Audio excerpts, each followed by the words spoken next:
Komisi Yudisial memeriksa ketiga hakim tersebut. Atas landasan dasar apa mereka memberikan putusan bebas itu saya selalu berpijak pada hukum ya.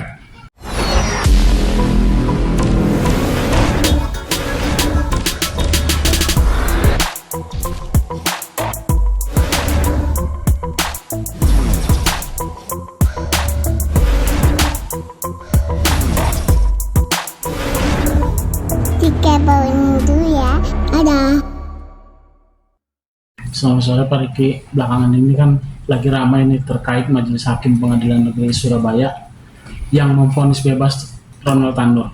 Tanggapan Bapak sendiri sebagai praktisi hukum seperti apa nih Pak? Baik, terima kasih. Selamat sore untuk rekan-rekan media ya. Jadi kita lihat dulu pokok permasalahannya ya. Awal mulanya adalah persoalan bebasnya yang diduga sebagai terdakwa pada saat itu yang telah dituntut oleh pihak JPU kan gitu.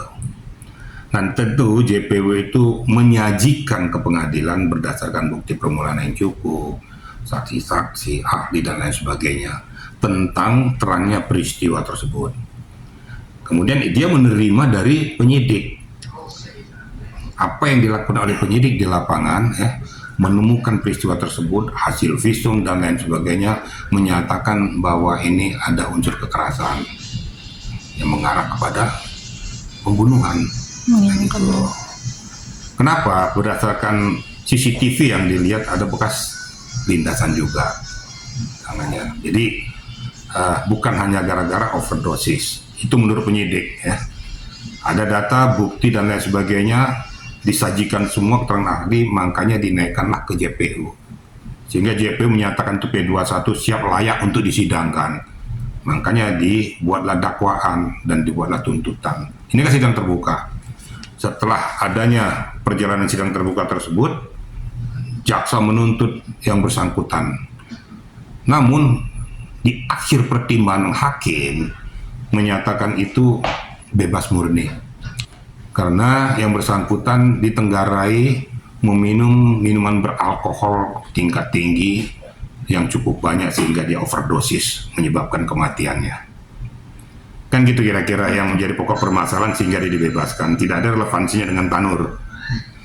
Namun kalau saya sebagai praktisi, sebagai pengacara dan sebagai orang yang dulunya pernah menyidik juga berpikir begini.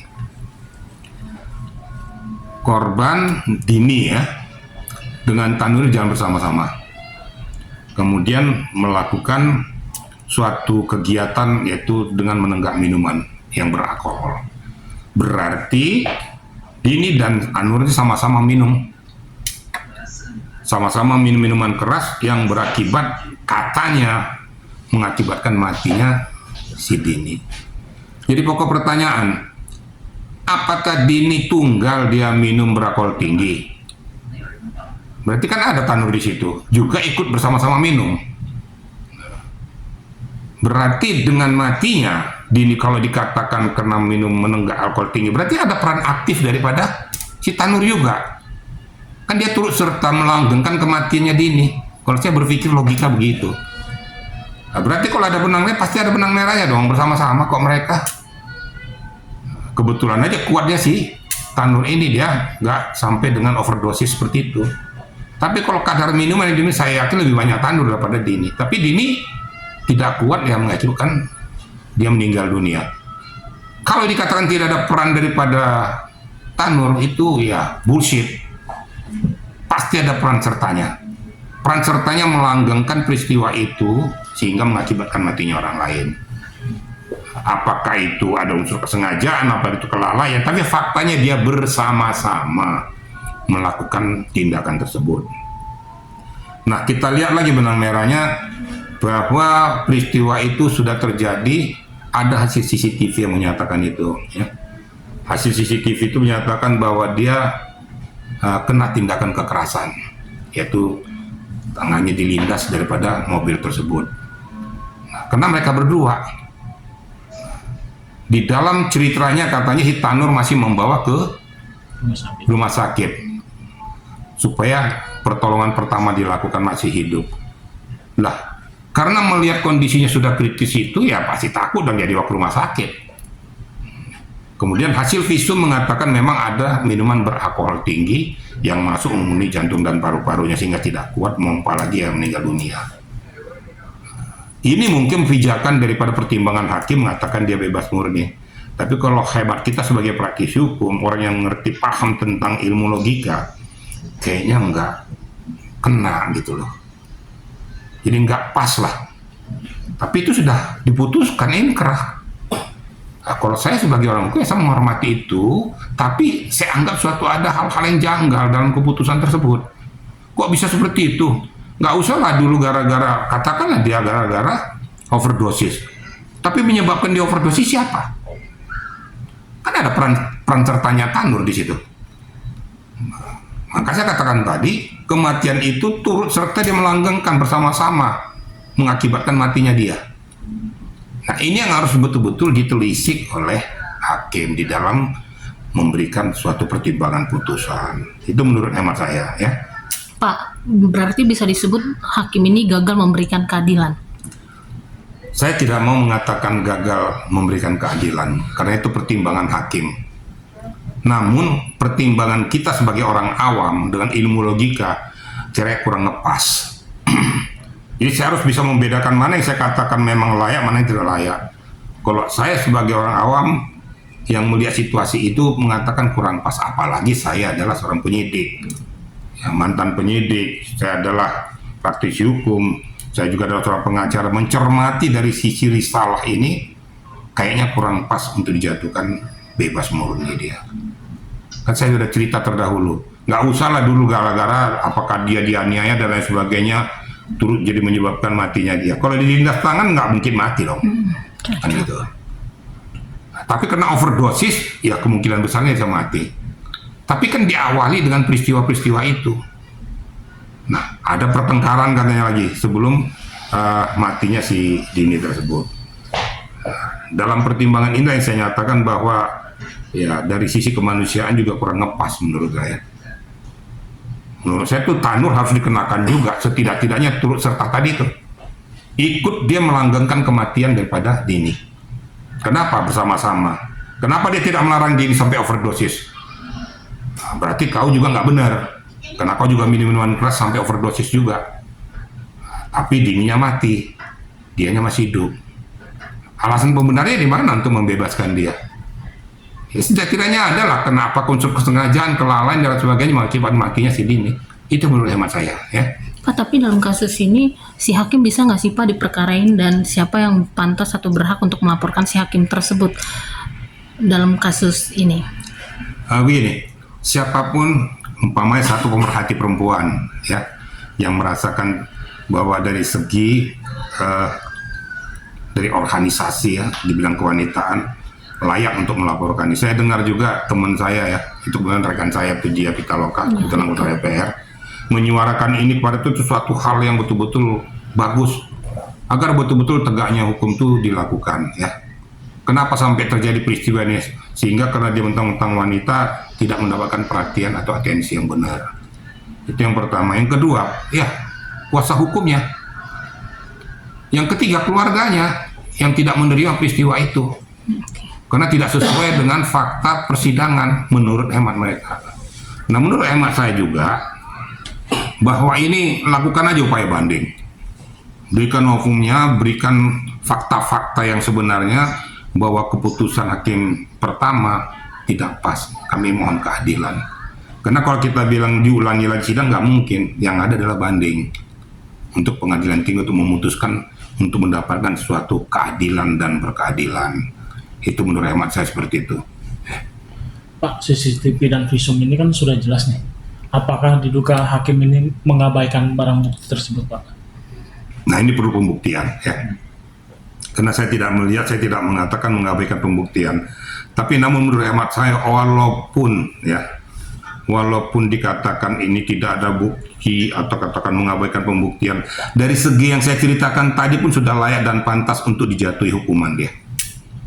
Nah, kalau dijatuhi bebas murni menurut saya itu ya kurang manusiawi juga, ya, kurang manusiawi karena dia turut berserta bersama-sama. Kalau pembuktian-pembuktian lain itu kan mengikuti. Nah, visum, apalagi visum dikuatkan bahwa ternyata memang ada kelebihan alkohol dalam tubuhnya sehingga tubuhnya tidak bisa menerima itu mengakibatkan kematian. Nah, mungkin bukti-bukti yang lain. Tapi CCTV itu kan jelas juga, kan melihat peristiwa itu. Nah, hanya kan hakim mungkin mempertimbangkan penyebab kematiannya. Ya oke lah, penyebab kematian itu adalah karena overdosis. Tapi kenapa dia mati? Siapa yang ngajak? Kenapa sampai seperti ini? Kan dia bukan pelaku tunggal, ada temennya. Kesimpulan saya sebagai seorang pemerhati hukum kurang layak menurut saya. Dan apa yang dikatakan Kejaksaan Agung juga ya kurang pas lah kalau tuntutan mereka dituntut bebas gitu loh. Harus ada pertimbangan-pertimbangan kemanusiaan. Ya. Kenapa? Ya keadilan dan berkeadilan. Saran saya ya ajukan aja ke hakim banding. Ya mohon kepada Komisi Yudisial memeriksa ketiga hakim tersebut atas landasan dasar apa mereka memberikan putusan bebas itu saya selalu berpijak pada hukum ya. Jadi saya nggak mau lari menurut katanya. Saya paling nggak suka dengar katanya ya. Hukum tidak boleh berkata asumsi, hukum tidak boleh berkata katanya. Menurut hemat saya, kalau sudah di persidangan adalah data dan fakta. Selalu saya jelaskan keterangan data dan fakta, karena itulah yang untuk menentukan lurusnya tegaknya hukum tersebut. Pak, bagaimana tanggapan Bapak terkait dengan Ketua PN Surabaya yang memuji 3 hakim yang memvonis Sita Nur bebas? Menurut hemat saya gimana ya? Ini yang kadang tidak manusiawi ya. Mau apapun pokok permasalahan harusnya dia tidak boleh memberikan statement yang mencederai keadilan masyarakat. Ya. Kalau sedang berjalan kayak gitu nggak usah berikan statement. Ya kok belum apa-apa, kok sudah melakukan pujian-pujian terhadap hakim-hakim tersebut. Nggak usah berikan statement, biarkan saja. Kalau memang Komisi Yudisial mau periksa. Tapi kalau memberikan statement mereka adalah hakim yang baik, sudah memutuskan dan sebagainya, itu menurutmu, ya kita nggak usah untuk melakukan tindakan tersebut. Justru membuat situasi itu makin keruh. Kita kan membuat situasi itu semakin terang, nah, jangan jadi makin keruh, sehingga persepsi masyarakat semakin berbagai macam persepsi. Ini ketua pengadilan yang membawai mereka kok bisa memberikan statement itu, dasar hukumnya apa? Dasar pembenarannya apa? Rasa kemanusiaannya di mana? Orang sedang sibuk kayak gini malah dia muji-muji. Ini nggak benar. Terkait dengan badan pengawas MA yang diminta untuk turun memeriksa hakim tersebut, Bapak setuju nggak sih Pak? Setuju. Saya sangat setuju. Kan kita kan mau memberikan keadilan yang berkeadilan. Jadi sehingga benar peristiwa itu, ya Komisi Yudisial turun untuk menelisik, memeriksa pokok permasalahan yang sudah booming di masyarakat. Karena masyarakat ataupun keluarga korban ataupun kuasa hukumnya merasakan adanya ketidakadilan dalam peristiwa tersebut. Sehingga betul-betul berikan cermin kepada masyarakat bahwa peristiwa itu seperti ini. Benar atau tidaknya putusan hakim tersebut nanti hasil Komisi Yudisial akan menentukan. Tapi saluran yang benar saya bilang pertama, lakukan upaya banding itu. Berikan kejelasan upaya banding bahwa putusan hakim yang pertama ini kurang pas dan tidak manusiawi.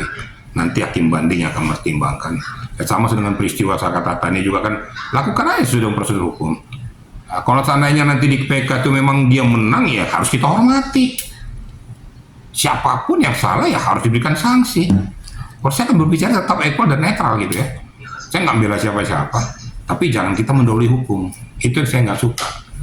Hukum jalanan itu yang paling saya benci, sehingga masyarakat diberikan sajian dengan keterangan-keterangan yang tidak memenuhi koridor hukum.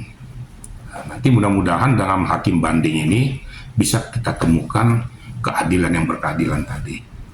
Nah, saya appreciate lah dengan Ibu Dia Pitaloka ya, Rika Dia Pitaloka. Orangnya lugas gitu ya. Saya tahu siapa orangnya, cukup jernih dalam berpikir dan betul-betul memang harus menyuarakan suara daripada keadilan, daripada sisi kemanusiaan dari organisasi perempuan.